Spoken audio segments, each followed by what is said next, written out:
ሰላም እንደምን ቆያችሁ። ዛሬ በትክክል ከባይናንስ ወደ ባንክ ገንዘባችን እንዴት እንደምናስተላልፍ አሳያችኋለሁ። ቪዲዮውን እስከ መጨረሻ ሳታዩ ገንዘባችሁን ትራንስፈር ካረጋችሁ እኔ አላፍትናውን አልወስድም፣ ምክንያቱም በጣም በጥንቃቄ ነው ትራንስፈር የሚደረገው። ቪዲዮውን ላይክ ማድረግ ጀምሩት። እንዲሁም ያልገባችሁ ነገር ካለ ኮሜንት ላይ ጻፉልኝ። ለቤቱ አዲስ ሆናችሁ ሰብስክራይብ ማድረግ ተቀላቀሉ። ወደ ጉዳያችን እናምራ። ስለዚህ በመጀመሪያ ወደ ባይናንስ አፕሊኬሽን እንገባለን። ባይናንስ አፕሊኬሽን ኢንተርፌሱ የመጀመሪያ ሆሙ ይሄን ይመስላል። ከፈለጋችሁ ወደ ዋሌት መግባት ከፈለጋችሁ ወደ አሴት መሄድ ትችላላችሁ። ነገር ግን እዚሁ ፒቱፒ በመጠቀም ገንዘባችን እናወጣለን ማለት ነው። እኔ ያው ኢንተርፌስ ላይ ፒቱፒ የሚል አለ። ነገር ግን እናንተ ላይ ከሌላ አዲስ ከሆነ ፒቱፒ የሚል ከላይ ሰርች በማድረግ በቀጥታ ይመጣላችኋል። እሱን በመንካት ፒቱፒን ማግኘት ትችላላችሁ። ስለዚህ እኔ እዚህ ጋር ሆም ላይ ስላለ እሱን ክሊክ አድርጌ እገባለሁ ማለት ነው። ሁለት አማራጮች አሉ፣ ባይ እና ሴል። እኔ አሁን መግዛት አይደለም የፈለኩት መሸጥ ነው። ስለዚህ ባይ የሚለውን ትቼ ወደ ሴል የሚለውን ታብ ነካዋለሁ ማለት ነው። በመቀጠል እዚህ ጋር የምናስተካክላቸው ነገሮች አሉ። የመጀመሪያው እንግዲህ እኛ መሸጥ የፈለግንበት የዋጋ አይነት ነው። እዚህ ጋር እኔ በኢትዮጵያ ብር ነው ማውጣት የፈለኩት። እናንተ ማውጣት የፈለጋችሁበት እዚህ ጋር አማራጭ አለላችሁ። በመቀጠል ማውጣት የምትፈልጉት ከረንሲ ምን አይነት ነው የሚለውም ያስመረጣችኋል። እዚህ ጋር ዩኤስዲቲ እኔ ዩኤስዲቲ ነው ማውጣው። ነገር ግን እናንተ ሌላ ነገር ማውጣት ከፈለጋችሁ ቢትኮይን ሊሆን ይችላል። እነዚህ እዚህ ጋር ያሉት አማራጮች ያላችሁን ነገር ለማውጣት እዚህ ጋር ትመርጣላችሁ። በመቀጠል አማውንት እናስገባለን። እኔ እዚህ ጋር ቅድም እንዳያችሁ $9.93 ነው ያለው። ስለዚህ 1500 እንዳወጣ ነው የምፈልገው። ስለዚህ 1500 ብዬ አስገባለሁ። እናንተ ማውጣት የምትፈልጉትን በኢትዮጵያ ብር እዚህ ጋር ታስገባላችሁ ማለት ነው። እሱን ካስገባችሁ በኋላ በመቀጠል እዚህ ጋር ፔይመንት ሜተድ ነው። ፔይመንት ሜተድ እንግዲህ የባንክ አማራጭ እኛ ማውጣት የምንፈልግበት የባንክ አማራጭ ነው። እኔ በሲቢኢ ነው ማውጣው፣ በንግድ ባንክ ማለት ነው። እናንተ መርጣችሁ እዚህ ጋር ታስገባላችሁ ማለት ነው። እኔ ሲቢኢን መርጫለሁ፣ ኮንፊርም እለዋለሁ። ስለዚህ ሁሉንም ካስተካከላችሁ በኋላ ፊልተር አድርጎ አምጥቶላችኋል እዚህ ጋር እንደምታዩት። ስለዚህ ሴል የሚል አማራጭ አለ በቀይ ታብ ላይ ያለውን ማለት ነው።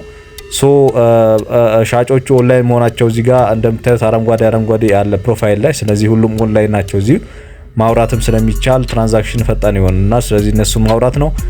እንደምታዩት እንግዲህ ፕሌስ ኦርደር የሚል አለ ሴል ብለን ስንመጣ ወደዚህ። ስለዚህ ፕሌስ ኦርደር የሚለውን በመንካት ኦርደር እናደርጋለን ማለት ነው። ስለዚህ ከስር ሁሉንም ነገር ቼክ ካደረጋችሁ በኋላ አካውንታችሁን መጠኑን ካረጋገጣችሁ በኋላ ፕሌስ ኦርደር ብለን እነካዋለን ማለት ነው። መቀጠል እዚህ ጋር ቻት የሚል አለ ከላይ። ቅድም እንዳየነው እንግዲህ ኦንላይን ነበር ሻጩ ማነው ገዢው ማለት ነው። እሱን እዚህ ጋር ማናገር ትችላላችሁ ቀጥታ ሄሎ ብየዋለሁ እኔ እዚሁ። ስለዚህ አሁን ኦርደር አድርጌያለሁ። ኦርደሩን እንግዲህ ተቀብሎ ገንዘቡን ወደ አካውንቴ ሲገባ ነው እኔ እዚህ ጋር ፔይመንት ሪሲቭድ የምንለው እዚህ ጋር ነው። ቅድም ጥንቃቄ አድርጎ ያልኳችሁ ፔይመንት ሪሲቭድ በፍጹም እንዳትሉ፣ ወደ እናንተ አካውንት ገንዘቡ ሳይገባ ማለት ነው። ገንዘቡ ደግሞ እሱ እንደሆነ እዚህ ጋር ሙሉ ስሙን ማየት ይኖርባቸዋል። ሙሉ ስሙ እዚህ ጋር ይቀመጣል። የባንክ አካውንቱ ስም ሁሉንም ነገር ስለሚቀመጥ ከሱ ጋር ኮምፔር አድርጋችሁን አማውንቱ የገባውን ገንዘብ ሁሉንም ቼክ ካረጋችሁ በኋላ ፔይመንት ሪሲቭድ ማለት ይኖርባቸዋል። ካልሆነ ግን እንደተበላችሁ አስቡት። በጣም ብዙ ማጭበርበሮች ይካሄዳሉ እዚህ ጋር ማለት ነው። ለዛ ነው መጀመሪያ ላይ ቪዲዮውን እስከ መጨረሻ ሳታዩ ለምታደርጉት የገንዘብ ትራንዛክሽን እኔ አላፍትናውን አልወስድም ያልኳችሁ። ስለዚህ እኔ አሁን ገንዘቡ የምታዩት መልክ ገብቷል። ስሙንም አረጋግጫለሁ። እሱን ካረጋገጥ በኋላ ከስር እንደምታዩት ፔይመንት ሪሲቭድ የሚል ታብ መጥቷል ከስር በቢጫ ማለት ነው። እሱን በመንካት አረጋግጥለታለሁ ማለት ነው።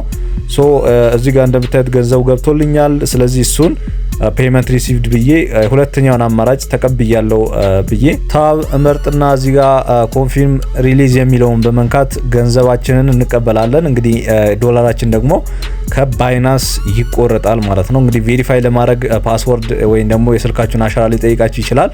እሱን ታስገባላችሁ በጥንቃቄ። ስለዚህ እሱን ካስገባችሁ በኋላ በቀጥታ ትራንዛክሽኑ እዛው ይካሄዳል ወይም ደግሞ የእናንተ ዶላር ይቆረጣል። እንደምታዩት 1500 ብር ወደ ባንክ ገብቷል። ዶላሩን ተቆርጧል ማለት ነው። በዚህ መሰረት በጣም በቀላሉ ገንዘባችሁን ማውጣት ትችላላችሁ ከባይናንስ። ያው ብዙዎቻችሁ ጠይቃችሁ ነበር። እንዲሁም ደግሞ ፒቱፒ ትሬዲንግ እንዴት ነው የሚደረገው ብላችሁ ነበር። ያው እዚሁ እንግዲህ ዶላር ገዝታችሁ በማስቀመጥ በጣም ከፍተኛ ዋጋ ማትረፍ ትችላላችሁ። እኔ አሁን እነዚህ ዶላር የገዛሁት በ160 ምናምን ነበር አስታውሳለሁ። አሁን የሸጥኩት በ183 ብር ነው። ስለዚህ እዚሁ ባንክ ከምታስቀምጡ ትንሽ ገንዘብ ሞክሩት ከፈለጋችሁ ከ5000 ወይ ከ3000 ከ1000 ጀምራችሁ ትርፉን ይዩት። አቆይታችሁ ነው እንግዲህ ዊዝድሮዋል የምታደርጉት። ባለፈው እዛው ለማሳየት ፒቱፒ ገንዘብ ገዝቼ ዶላር እዛው ሳወጣ የታል ትርፉ ምናምን ያላችሁ ስለነበራችሁ ኮሜንት ላይ ማለት ነው። በዚህ መሰረት ኢንቨስት አድርጋችሁ ማስቀመጥ የዶላር ቫልዩ ስለሚጨምር አቆይታችሁ ማውጣት ትችላላችሁ ማለት ነው። ሶ እንደ አንዳንድ አሴት ማለት ነው። ሶ እዚሁ አሴት አስቀምጣችሁም ደግሞ መነገድ ትችላላችሁ። ስለሱ ደግሞ ቪዲዮ ስራልን የምትሉ ከሆነ ኮሜንት ላይ አሳውቁኝ፣ ሰራላችኋለሁ። በቀጣይ በአሪፍ ቪዲዮ እስክንገናኝ መልካም ጊዜ ይሁንላችሁ። ቻው ቻው።